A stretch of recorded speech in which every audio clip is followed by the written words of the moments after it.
Hey there guys, welcome back to another video, and today I'll be showing you how to watch Netflix region Singapore 2026. To watch Netflix in the Singapore region in 2026, you must use a virtual private network, also known as VPN, with high-speed Singaporean servers to bypass geographical restrictions, which grants you access to unique South Asian contents and local titles like CNA or Channel 5.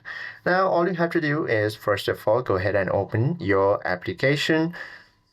Go ahead and open any Play Store or your App Store from your device. From there, hit the search button, then type in VPN. Now, once you search for VPN, select any of the top VPNs and subscribe to their plans, which has Singapore servers in them. Now, once you enable the VPN, go ahead and open your Netflix application. Then sign into your account, and you should be able to freely enjoy the Singaporean library in Netflix without any hassle. I hope this video helps you out a lot. If you have any questions or queries, please do comment down below.